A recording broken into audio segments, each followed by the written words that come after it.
അപ്പോൾ നമുക്ക് ഈ ഒരു അടിപൊളി റെഡ് ഹെയർ ബാൻഡ് ഉണ്ടാക്കിയാലോ? സൂപ്പറായിട്ടില്ലേ? പേൾസും ക്രിസ്റ്റൽസും ഒക്കെ വെച്ചിട്ട്. അപ്പോൾ നമുക്ക് സ്റ്റാർട്ട് ചെയ്യാം. ഗ്രോസ് ഗ്രെയിൻ്റെ റിബണാണ് എടുത്തേക്കുന്നത്. പിന്നെ ബ്ലാക്ക് ഒരു സാധാ പ്ലാസ്റ്റിക് ഹെയർ ബാൻഡ്, പിന്നെ ബീഡ്സ് ആവശ്യമുണ്ട്, ഗ്ലൂ, സിസേഴ്സ്, അതൊക്കെയാണ് മെറ്റീരിയൽസ് റിക്വയർഡ്. പിന്നെ നമുക്ക് ഇപ്പോൾ ചെയ്യുന്നതെന്ന് വെച്ചാൽ ആ ഹെയർ ബാൻഡിൻ്റെ എഡ്ജില്ലേ അവിടെ റിബൺ വെച്ചിട്ട് നമ്മൾ സ്റ്റിക്ക് ചെയ്ത് കൊടുക്കുകയാണ്. അപ്പോൾ ഇപ്പോൾ കണ്ടതുപോലെ തന്നെ ഹെയർ ബാൻഡിൻ്റെ എഡ്ജിൻ്റെ ആവശ്യമുള്ള അത്രയും സൈസിനനുസരിച്ച് റിബൺ കട്ട് ചെയ്തെടുത്തു.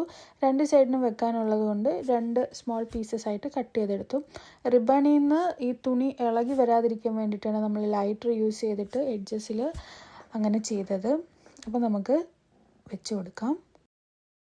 ഇത് ആക്ച്വലി ഒരു പഴയ പ്ലെയിൻ ഹെഡ് ബാൻഡ് ഇവിടെ കിടന്നതാണ്. അപ്പം അതിനെ ഒന്ന് ഡിസൈൻ ചെയ്തെടുക്കാമെന്ന് വിചാരിച്ചു. സോ അടുത്ത് ചെയ്യേണ്ടത് എന്താണെന്ന് വെച്ചാൽ നമ്മളുടെ ഈ ബ്ലാക്ക് ബാൻഡ് ഫുൾ കവർ ചെയ്യുന്ന രീതിയിൽ റോൾ ചെയ്ത് കൊണ്ടുപോകാം നമ്മുടെ റെഡ് ഗ്രോസ് ഗ്രെയിൻ റിബൺ. കണ്ടോ? അപ്പോൾ എഡ്ജ് നമ്മൾ ആദ്യം 1-2 പ്രാവശ്യം ഇങ്ങനെ ചുറ്റി കൊടുത്ത് എഡ്ജിൽ, പിന്നെ നമ്മൾ ഗ്ലൂ യൂസ് ചെയ്തിട്ട് ഇങ്ങനെ ചുറ്റി കൊണ്ടുപോകണേ. ബ്ലാക്ക് ഏരിയ കാണാത്ത രീതിയിൽ കണ്ടോ? ഇങ്ങനെ ചുറ്റി കൊണ്ടുപോയാൽ മതി.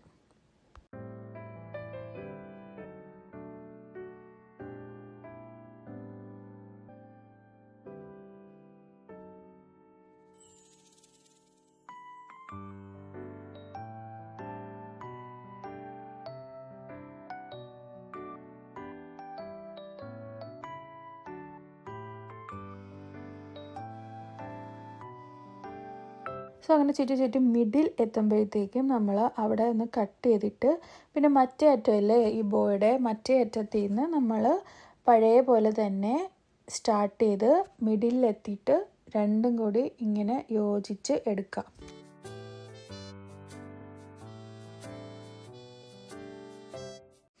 സോ നമ്മൾ സെയിം പ്രോസസ്സ് തന്നെ മറ്റേ എൻഡിൽ ചെയ്ത് അതേ പ്രോസസ്സ് തന്നെ ഇവിടെയും റിപ്പീറ്റ് ചെയ്യാം. സോ നമ്മൾ റിബൺ വെച്ച് എല്ലാ ഏരിയയും കവർ ചെയ്തിട്ടുണ്ട്. ആ ബ്ലാക്ക് ആണെന്നൊന്നും കുഴപ്പമില്ല കേട്ടോ, നമ്മൾ പേൾസൊക്കെ വെച്ച് കവർ ആവും അത്. ഓക്കെ, അപ്പം നമ്മളുടെ ഇപ്പം ഞാൻ വെച്ച സൈസില്ലേ അത്രയും സൈസ് മാറ്റി നിർത്തിയിട്ട് വേണം നമ്മൾ പേൾസ് യൂസ് ചെയ്യാനായിട്ട്. കാരണം അത് ചെവിയുടെ ഏരിയ വരുന്നത് കൊണ്ട് അത് അവിടെ പേൾസ് വെക്കണ്ട. അപ്പം മാർക്ക് ചെയ്തല്ലോ നമ്മൾ, അപ്പം അത് മുതൽ നമ്മൾ പേൾസ് വെച്ച് തുടങ്ങാം. പേൾസ് ഞാനിവിടെ സിക്സാഗ് ഡിസൈനിലാണ് ചെയ്യുന്നത്. ഇപ്പം ഇത് ജസ്റ്റ് റെഫറൻസ് ആയിട്ട് വെച്ചിട്ട് നമുക്ക് ഡിസൈൻസ് ചേഞ്ച് ചെയ്ത് കൊടുക്കുക. അതായത് ഇപ്പം ഞാൻ യൂസ് ചെയ്യുന്നത് ഇവിടെ 6 mm പേളാണ് യൂസ് ചെയ്യുന്നത്. ഇപ്പം ഇത് 4 mm-ൻ്റെയോ 8 mm-ൻ്റെയോ ഒക്കെ വെച്ച് ചെയ്താലും പ്രോബ്ലം ഇല്ല, നല്ല ഭംഗിയായിട്ട് തന്നെ കിട്ടും.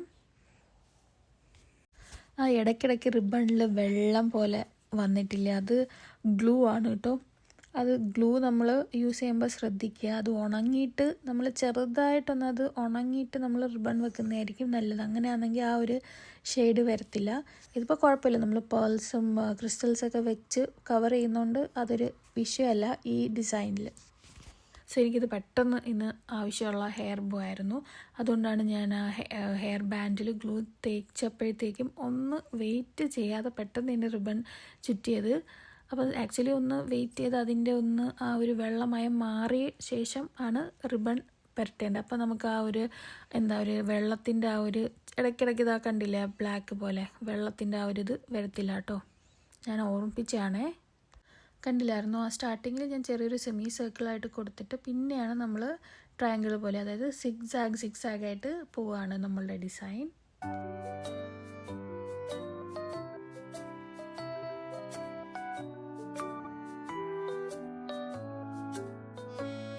ആ ട്രയാങ്കിൾ പോലെ ഇരിക്കുന്നതിൻ്റെ ഗ്യാപ്സ് ഇല്ലേ, അവിടെ അത്രയും ക്രിസ്റ്റൽസ് നമുക്ക് വെച്ച് കൊടുക്കാം.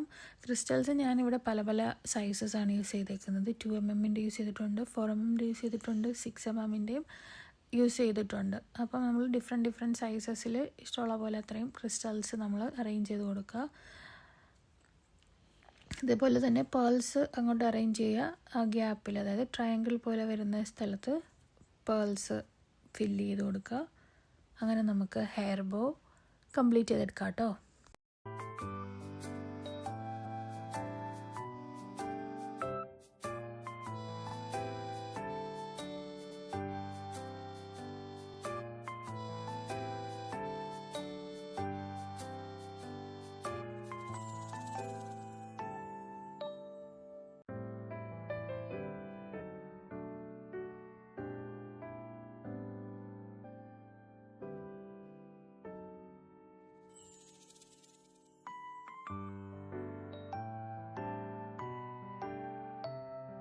അപ്പോൾ നമ്മുടെ luxurious pearl head band ready ആയിട്ടുണ്ട്.